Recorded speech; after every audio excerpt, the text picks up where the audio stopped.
ఏం మాట్లాడుతున్నావమ్మా? కూతుర్ని ఒకడు ప్రేమిస్తున్నాడంటే 4 తగిలిస్తాననకుండా అప్పుడే అల్లుణ్ణి చేసుకున్నట్టు మాట్లాడుతున్నావు. అలా కాదు శివంగి. రిషి మంచి అబ్బాయిలాగా కనిపిస్తున్నాడు. నీకు ఈడు చోడు కూడా బాగుంటాడు. పైగా నిన్ను గాఢంగా ప్రేమిస్తున్నవాడు. ఒకసారి ఆలోచించు.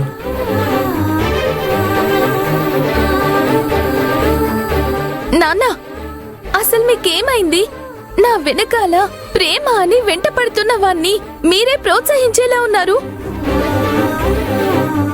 ఏ నీ మనసులో మాత్రం ప్రేమ లేదా? నీ జీవితంలో ప్రేమకు చోటివ్వవా?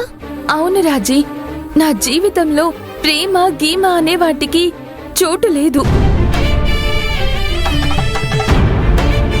ఇప్పుడు నేనున్న పరిస్థితిలో నా కన్న వాళ్ళెవరో తెలుసుకోవడం చాలా ముఖ్యం. నన్ను పెంచిన వాళ్ళని అపురూపంగా చూసుకోవడం నాకు చాలా ముఖ్యం. నీ చదువు పూర్తి చేసే వరకు నువ్వు జీవితంలో నిలదొక్కునేలా నీకు నేను సపోర్ట్ ఉండటం నాకు ముఖ్యం. ఇవన్నీ వదిలేసి ఆ రిషి ప్రేమ ప్రేమ అని నా వెంట తిరుగుతుంటే వాడే ప్రపంచమని తనని నేను పెళ్లి చేసుకుని వెళ్ళిపోవాలా? నాకు తెలుసక్క, నువ్వు నీ చుట్టూ ఉన్న వాళ్ళని ఎంత ప్రేమిస్తావో. పెద్దమ్మ పెదనాన్నని గొప్పగా చూసుకోవాలనుకోవడంలో తప్పులేదు. నాకు అండగా నిలబడాలనుకోవడంలో కూడా తప్పులేదు.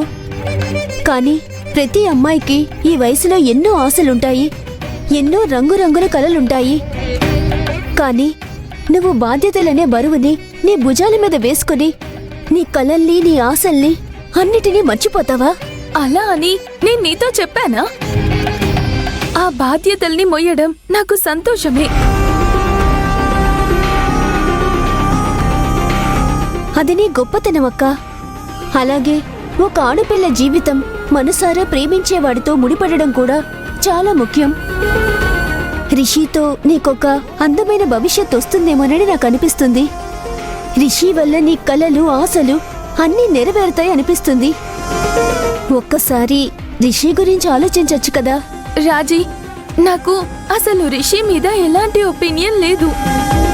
పోనీలే శివంగి, రిషి నచ్చకపోతే రేపు నిన్ను చూసుకునేవాడైనా నచ్చితే అతన్నే పెళ్లి చేసుకో శివంగి.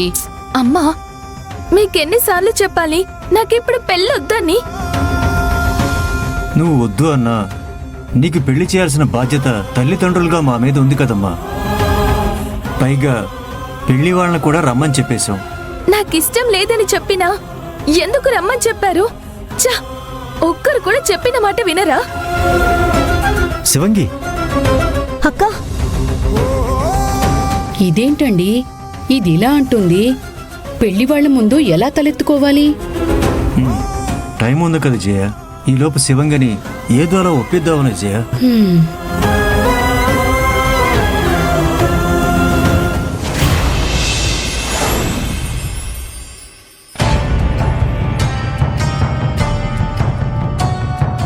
రిషి, వచ్చావా?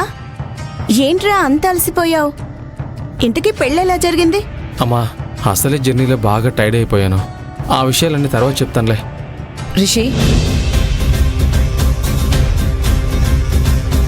మీ ఫ్రెండ్ పెళ్లి తిరుపతిలో బాగా జరిగిందా?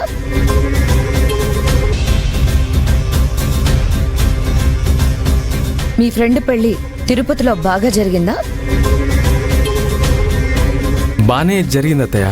మరి తిరుపతికి వెళ్ళిన వాడివి ప్రసాదం తీసుకురాలేదా?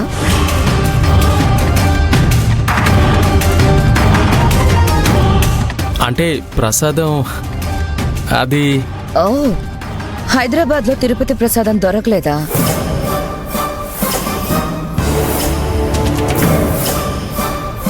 హైదరాబాద్ అంటున్నావేంటి వదినా? వాడు వెళ్ళింది తిరుపతి కదా. ఆ విషయం వాణ్ణే అడుగు. హైదరాబాద్ పేరు తిరుపతి అని ఎప్పుడు మార్చారు? రిషి, ఏంట్రా ఇదంతా? అత్తయ్య అడుగుతున్నారు కదా, సమాధానం చెప్పు. లేదమ్మా, నేను నిజంగా తిరుపతికే వెళ్ళాను. ఫ్రెండ్ పెళ్లికే వెళ్ళాను. Stop it Rishi. అబద్ధం చెప్పడానికైనా సరే ఒక హద్దు ఉంటుంది. నువ్వు తిరుపతి పేరు చెప్పి హైదరాబాద్ వెళ్ళావని నాకు తెలుసు. ఈ 2 రోజులు హైదరాబాద్లోనే ఉన్నావని కూడా నాకు తెలుసు. ఇప్పుడు నేరుగా హైదరాబాద్ నుంచే ఇక్కడికి వస్తున్నావని కూడా తెలుసు. మాకు అబద్ధం చెప్పి మరి హైదరాబాద్ ఎందుకు వెళ్ళావు?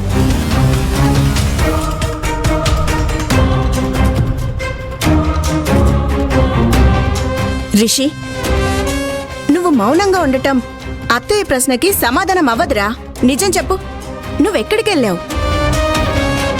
సారీ అమ్మా, ఫ్రెండ్స్తో ట్రిప్కి వెళ్ళాను. నువ్వు హాలిడే ట్రిప్కి వెళ్తే మాకెందుకు అబద్ధం చెప్పడం?